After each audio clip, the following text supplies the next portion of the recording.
आपकी पार्टी के हवाले से काफ़ी सारे मौक़िफ़ लोगों के सामने खड़े हैं। अगर देखा जाए, एक तरफ से आप अभी स्टेटहुड की बात कर रहे थे, दफ़ा 370 की आपने खुद बात की, लेकिन दूसरी तरफ से आप जहां पे आपको बात करनी चाहिए थी वहां पे आपकी रिप्रेजेंटेशन नहीं होती है। कल दिल्ली के अंदर जो मीटिंग हुई, टेबल राउंड कॉन्फ्रेंस, वहां पे आपकी रिप्रेजेंटेशन थी ही नहीं, और यहाँ पे डोडा में आकर के आप दफ़ा 370 और स्टेटहुड की बात करते हैं। अस्सलाम वालेकुम, आदाब नाज़रीन, आप देख रहे हैं शुभम चैनल में। आपका मेज़बान इदरीस फलाई इस वक्त डिप्टी कमिश्नर ऑफिस डोडा के सामने डोडा में मौजूद हूँ, और आप देख रहे होंगे कि यहाँ पे DPAP के लोगों के ज़रिए से एहतजाजी मुजाहरा अमल में लाया गया, जिसमें साफ तौर पर काफ़ी सारी मांगे ये लोग कर रहे हैं। जिसमें सबसे पहले इन्होंने ज़लज़ले से मुतासरी लोग जो भी चिनाब वैली या मुख्तलिफ इलाका जात में जम्मू कश्मीर में हुए हैं उन्हें मुआवजे की मांग कर रहे हैं। साथ में जो राशन लोगों को मिल रहा है उसमें बढ़ोतरी की मांग भी करते हुए दिखाई दे रहे हैं। हमारे साथ सलमान निज़ामी साहब जुड़ेंगे। सलमान निज़ामी से नजर हमारे साथ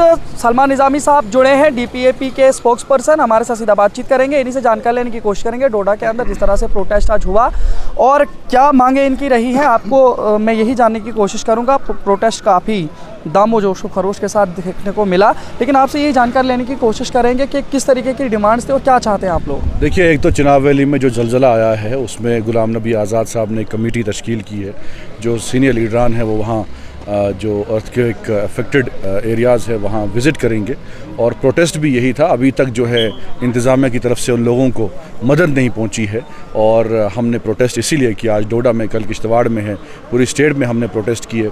आज़ाद साहब ने स्टेटमेंट भी दिया कि उनको कंपनसेशन मिलना चाहिए, मुआवजा मिलना चाहिए, और दूसरा जो राशन है, जैसे राशन पहले मिलता था, APL को तो ख़त्म कर दिया, BPL को जो मिलता था वो भी ख़त्म किया। तो इसलिए हमारा प्रोटेस्ट यही था कि उनको राशन मिलना चाहिए, स्टेटहुड वापस होनी चाहिए, जो नौकरियां हमारी हमें मिलनी चाहिए, जो रोज़गार हमें मिलना चाहिए था वो नहीं मिल रहा है, तो इसी मामले में प्रोटेस्ट। लेकिन अगर देखा जाए सलमान निज़ामी साहब, जिस तरह से आपने राशन के हवाले से बातचीत की, तो ये राशन के सिलसिले में जहां आप बात कर रहे हैं कि पर पर्सन 11 kg या 50 kg जो है मिलना चाहिए एक कुंबे को एक महीने में, लेकिन वहीं पे आज की सरकार का दावा है कि ये मुफ्त राशन दे रही है, चाहे 5 किलो क्यों ना दे। नहीं, देखिए, पहले स्केल ज़्यादा था, हमारी सरकारों में 10 किलो मिलता था, आज तो 10 से 5 आ गया है। महंगाई हो गई है और आबादी बढ़ गई है। ये तो आप 10-15 साल पहले की बात कर रहे हैं, और आज हालात देखिए, ना रोज़गार है, ना कारोबार लोगों को हासिल हो रहा है, तो नौजवान सड़कों पे हैं, तो गरीब लोग जो है ख़त्म है। यहाँ ना नौकरियाँ आपने दी, ना तरक्याती काम हो रहे हैं, ना रोज़गार मिल रहा है।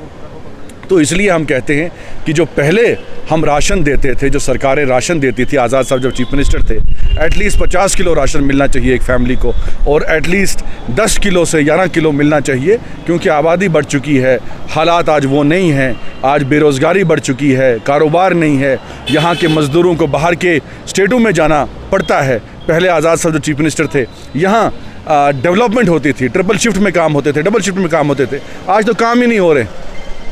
तो इसलिए हमारी डिमांड्स ये नहीं हो रहे हैं, लेकिन भारतीय जनता पार्टी का साफ तौर पर कहना है और दिख भी रहा है ज़मीन पे कि काफ़ी सारे प्रोजेक्ट्स अभी ज़मीन पे काम कर रहे हैं, चाहे उसमें सड़कों की तामीर की बात हो, नहीं ये काम जो है नेशनल हाईवे की बात साहब, ये काम जो है ये उसी वक्त आज़ाद साहब ने सेंक्शन किए थे। उन्होंने सेक्शन किए थे, काम तो यही कर रहे हैं ना, पैसा तो यही फ्रंट पे लगा रहे हैं ना। नया काम क्या किया है जो आज़ाद साहब ने मेडिकल कॉलेज डोडा में आज़ाद साहब ने दिया, उसी को काम चला रहे हैं ना, उस पर सड़क कर रहे हैं ना। अरे काम तो सरकार करती है ना, नया क्या दिया लोगों को? जो आज़ाद साहब ने मेडिकल कॉलेज दिया, डिस्ट्रिक्टें बनाई, सड़कें बनाई, कोई नई चीज़ इन्होंने की है? एम्स आज़ाद साहब ने दिया, अस्पताल बनाए, स्कूल दिए, कॉलेज दिए, यूनिवर्सिटियाँ दी। कोई 8 सालों में नया काम मुझे बताइए।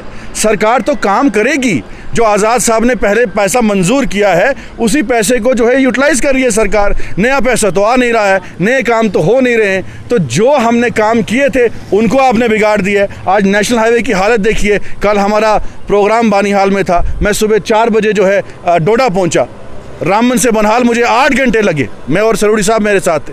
हालत देखिए क्या है, मुआवजा लोगों को नहीं मिल रहा है, लोग दरबदर हैं, नौकरियां नहीं मिल रही। आपने कहा 370 हटेगा, जम्मू कश्मीर में मिलिटेंसी ख़त्म होगी, क्या हुई? आज जम्मू सूबे में मिलिटेंसी बढ़ चुकी है। आप रजौरी पुंछ जाइए, वहाँ मिलिटेंट अटैक हो रहे हैं। यहाँ कितनी नौकरियां आपने दी? 370 हटाया, बोला हम नौकरियां देंगे, कहाँ हैं नौकरियां? बेरोज़गार नौजवान आज ड्रग्स ले रहा है, ये किसकी खता है? आपकी पार्टी के हवाले से काफ़ी सारे मौक़िफ़ लोगों के सामने खड़े हैं। अगर देखा जाए एक तरफ से आप अभी स्टेटहुड की बात कर रहे थे, दफ़ा 370 की आपने खुद बात की, लेकिन दूसरी तरफ से आप जहां पे आपको बात करनी चाहिए थी वहां पे आपकी रिप्रेजेंटेशन नहीं होती है। कल दिल्ली के अंदर जो मीटिंग हुई टेबल राउंड कॉन्फ्रेंस, वहां पे आपकी रिप्रेजेंटेशन थी ही नहीं, और यहाँ पे डोडा में आकर के आप दफ़ा 370 और स्टेटहुड की बात करते हैं। लोग इस वक्त परेशान हैं। मैं दिल्ली कबाब खाने जाऊं कि अपने लोगों के साथ सड़क पे खड़ा हूं? लेकिन वहाँ मुझे बताइए ना, टेबल में तो कोई कबाब क्या दिख नहीं रहा होगा? था। राउंड टेबल कॉन्फ्रेंस में महबूबा मुफ्ती बैठी थी, उनकी पार्टी के लोग बैठे थे। जिस महबूबा मुफ्ती ने जम्मू कश्मीर का बेड़ा गर्क किया, बीजेपी के साथ मिलके 370 को हटाने का पूरा रोल है उसमें। हमने उनको जो है उस वक्त गुजारिश की कि आप बीजेपी को यहाँ नहीं लाइए। फिर भी क्या लगता है वो लोग क्यों कर रहे हैं? वो सब गुलाम नबी आज़ाद साहब जो है पार्लियामेंट में लड़े 370 के लिए, हम सड़कों पे लड़ रहे हैं। डोडा में प्रोटेस्ट हो रहे हैं, किश्तवाड़ में प्रोटेस्ट हो रहे हैं, श्रीनगर में प्रोटेस्ट हो रहे हैं। लोग जो है आपको नहीं लगता हमारी जरूरत है। आपको क्या लगता है डोडा में की गई बात और दिल्ली में की गई बात बराबर हो सकती है? कुछ नहीं, जब जमीन पे हम मजबूत होंगे, हम आवाम के साथ खड़े होंगे, तब दिल्ली गरजेगी। ऐसे जो है दिल्ली में जो है कबाब खाने हम नहीं जाएंगे, महबूबा मुफ्ती के साथ हम नहीं बैठ सकते। लेकिन कुछ हम लोग वहाँ पे सोशल एक्टिविस्ट थे जिन्होंने हमने लड़ाई लड़ी, पाँव दिल्ली की सड़कों पे चल करके छोड़िए, उन्होंने यहाँ जम्मू कश्मीर के लोगों को बर्बाद कर दिया है। हमने लैंड एविक्शन ऑर्डर आया, जमीनों का मुतालबा हमने किया, डोडा में प्रोटेस्ट हमने किया, आपने कवर किया, बारिश में हमने छाते निकाले, लोग छाते के बिना भी थे। हमने ज़मीनों पे लड़ा, तब ज़मीनें हमारी बच गई। आज़ाद साहब ने सेंटर में बात की, तब हमारे बिल्डोज़र रुक गए। क्या महबूबा मुफ्ती ने प्रोटेस्ट किया? क्या नेशनल कॉन्फ्रेंस ने प्रोटेस्ट किया? किसी पार्टी ने प्रोटेस्ट किया? आज दिल्ली में जा रहे, हमें पता है 370 के 4 दिन पहले दिल्ली में मोदी जी से मिलने कौन गया था? गुलाम नबी आज़ाद साहब पार्लियामेंट में लड़ रहे थे, ये समझौता करने आज भी दिल्ली गए हैं। हम ज़मीन पे हैं, लोग हमारे साथ हैं, हम लोगों के मुद्दे ज़मीनों पर उठाएंगे, दिल्ली में सौदा करने गुलाम नबी आज़ाद साहब। क्या लगता है कि आपके जरिए से किए गए प्रोटेस्ट के क्या मस्बत असरात हो रहे हैं, जबकि महंगाई और पीक पे हो रही है? क्या क्या जरा असर हुआ? जब हम सड़कों पे उतरे, लोग हमारे साथ थे। हमने जम्मू कश्मीर में हर जगह डिस्ट्रिक्ट लेवल पे जमीन इंतजामिया पे क्या फर्क? आप सुनिए मेरी बात, फर्क की बात कह रहा हूं ना मैं आपको। जब हमने आवाज उठाई, बारिश और बर्फ में हम लोगों के साथ सड़कों पे उतरे, हमने कहा कि ये ज़मीनों का ऑर्डर गलत है, ये बिल्डोज़र रुकना चाहिए। पूरे जम्मू कश्मीर में प्रोटेस्ट हुए, क्या रुका? क्या किसी का मकान गिरा? ज़मीनों का जो है ऑर्डर वापस हुआ या ना हुआ, लेकिन बिल्डोज़र रुक गया। तो हमने ज़मीन पे लड़ना है। गांधी जी ने क्या दिल्ली में बैठ के कंप्रोमाइज़ किया था? गांधी जी ने तो लड़ाई ज़मीनों पे लड़ी थी, तब हिंदुस्तान आज़ाद हुआ था। गुलाम नबी आज़ाद की तंजीम जो है ज़मीनों पे लड़ाई लड़ रही है, हम ज़मीन पे हैं। जो बेडरूम में सियासत कर रहे हैं वो दिल्ली में उन्होंने पहले भी समझौते किए हैं। सत्यपाल मलिक साहब का बयान आपको याद होगा, उन्होंने कहा था कि कश्मीर की पार्टियां जो हैं दिल्ली में हरा रंग का झंडा जेब में रखती हैं, जब दिल्ली जाते हैं, सॉरी, कश्मीर में हरे झंडे जेब में रखते हैं, और जब दिल्ली जाते हैं वहाँ भगवा रंग का झंडा उनके जेब में होता है। तो इन पार्टियों ने हमेशा जम्मू कश्मीर की आवाम का सौदा किया, कश्मीर में एक बात की, दिल्ली में दूसरी बात की। लेकिन गुलाम नबी आज़ाद साहब वही लीडर हैं जिन्होंने वही बात कश्मीर में की, वही बात दिल्ली में की। आज लोग मुसीबत में हैं, हमें लोगों के साथ रहना है, हमें दिल्ली में समझौते नहीं करने हैं, कंप्रोमाइज़ नहीं करनी है। जो जम्मू कश्मीर की आवाम के सौदा इन तंजीमों ने किया है, इनको कहिए कि सड़कों पर उतरिए, प्रोटेस्ट कीजिए। 370 जो है दिल्ली में नहीं मिलेगा, आपको सड़कों पर उतरना पड़ेगा। आपकी स्टेटहुड दिल्ली में नहीं मिलेगी, आपको सड़कों पर उतरना पड़ेगा। गांधी जी की तरह मार्च करना पड़ेगा, हर गली कोचे में जाना पड़ेगा। आवाम को बाहर निकलने की ज़रूरत है, प्रोटेस्ट करने की ज़रूरत है, सरकार से मुतालबा करने की ज़रूरत है। हम सड़कों पे उतरे हैं, हमें क्या दिल्ली क्या करेगी? हमें दिल्ली के साथ क्या है? हम जब आवाम मजबूत होगी, इलेक्शन में हमारी रिप्रेजेंटेशन होगी, हमारी हुकूमत खुद चुन के आएगी। हमें क्या करना है? दिल्ली आज़ाद साहब चीफ मिनिस्टर बनेंगे, सब कुछ वापस आ जाएगा। जो उन्होंने काम पहले किए उससे डबल काम होंगे। इलेक्शंस के हवाले से क्या करेंगे आप? अब तो डिलिमिटेशन के हवाले से कुछ और बातें चल रही है, क्या लगता है? देखिए, इलेक्शन कब हो वो सरकार जो है बीजेपी की है, हमारे हाथ में नहीं है।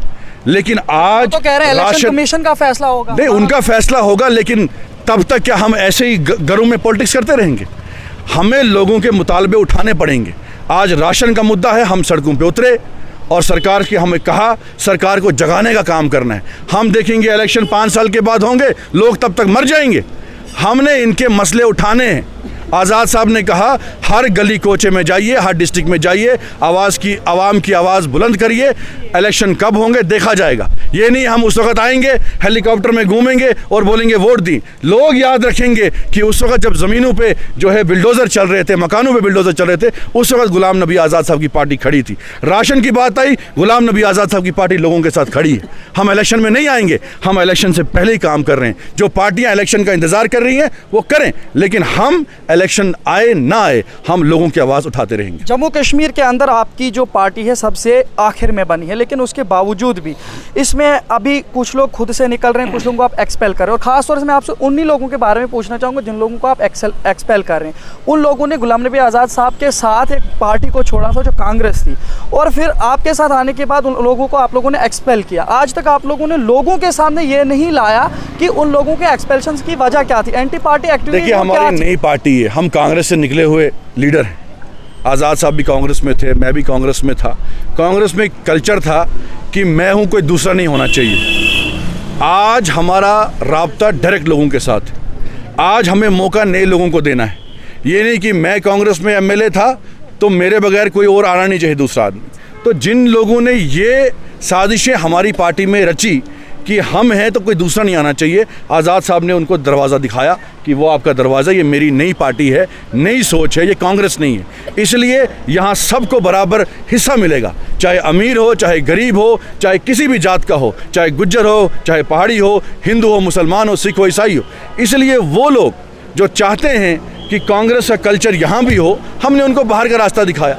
हमारे पास नए नए लोग हैं, नए नए लोग जलसे कर रहे हैं, नए नए लोग सड़कों पे उतर रहे हैं, लोगों की आवाज़ उठा रहे हैं। तो इतने कम समय में मुझे लगता है जम्मू कश्मीर की हिस्ट्री में कोई पार्टी नहीं होगी जिसने हर जगह अपना जो है छाप नहीं छोड़ी हो। एक आखिरी सवाल आपसे पूछना चाहूँगा, जब आज़ाद साहब ने कांग्रेस को छोड़ दिया था उस वक़्त इस तरीके से लोगों के सामने परसेप्शंस बनाई जा रही थी कि आज़ाद साहब के कांग्रेस से निकलने के बाद कांग्रेस ख़त्म हो जाएगी, लेकिन वो तो उरूज की तरफ जा रही है। कहाँ उरूज की तरफ कर्नाटक जा रही है?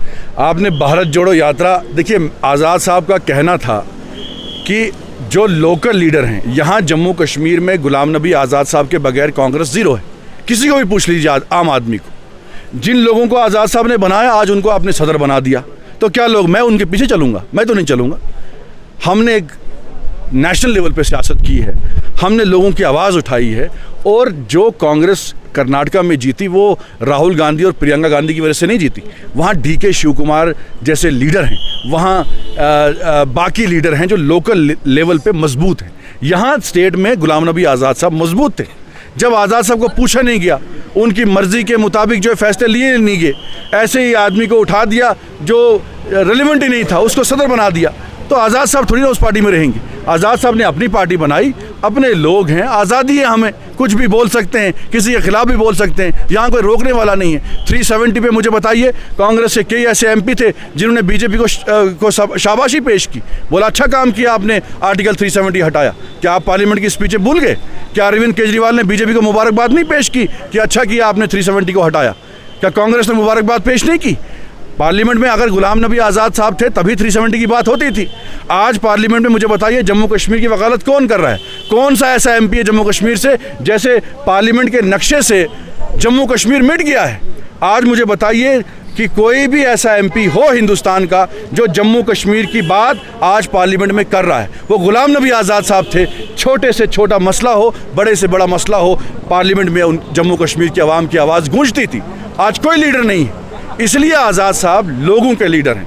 लोग हमारे साथ हैं, लीडर आते हैं जाते हैं जो यहाँ साजिशें करेंगे पार्टी में रह के कि कांग्रेस का कल्चर है कि हम हैं तो कोई और नहीं होना चाहिए, वो नहीं है। हमने नए लोगों को मौका देना है, नए नए लोग जुड़ रहे हैं। जम्मू में आपने देखा, कश्मीर में देखा, यूथ सामने आ रहा है, एक नई सोच है। एक मौका आप नए लोगों को दे रहे हो, लेकिन जो मेन सीट हैं उनके लिए फेस तो वही पुराने हैं। जो फेस हैं, जो वो साजिशें नहीं कर रहे हैं, वो टिके हैं, वो बैठे हैं, वो काम कर रहे हैं ग्राउंड पे।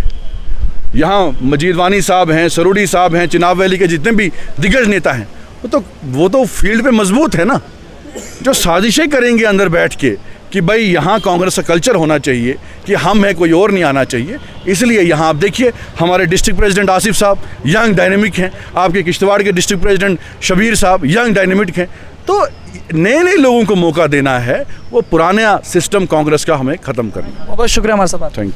तो नाज़रीन, आपने देखा हमारे साथ सलमान निज़ामी साहब बातचीत कर रहे थे, काफ़ी सारे सवालात पूछ करके आप तक पहुंचाने की कोशिश की है। देखते रहिए शोम चैनल। अपने मेज़बान इदरीस फलाई को दीजिए इजाज़त, मज़ीद पेशकश करेंगे, तब तक के लिए अल्लाह हाफ़िज़। क्या आप कम से कम वक्त और कम से कम खर्चे में अपने मकानों की तामीर करना चाहते हैं? तो देर क्यों, जल्दी से राब्ता करें चिनाब वैली की सबसे कदीम भरोसेमंद SS इंडस्ट्रीज से, जो बदरवा रोड के मालनई मग्गा मोड़ पर हॉलो ब्लॉक्स के मुख्तलिफ साइजेस और साथ ही माइलस्टोन्स और किलोमीटर स्टोन्स बिल्कुल कम से कम दामों पर दस्तयाब कर रहे हैं। हासिल करने के लिए राब्ता करें 9906356673 9796669000।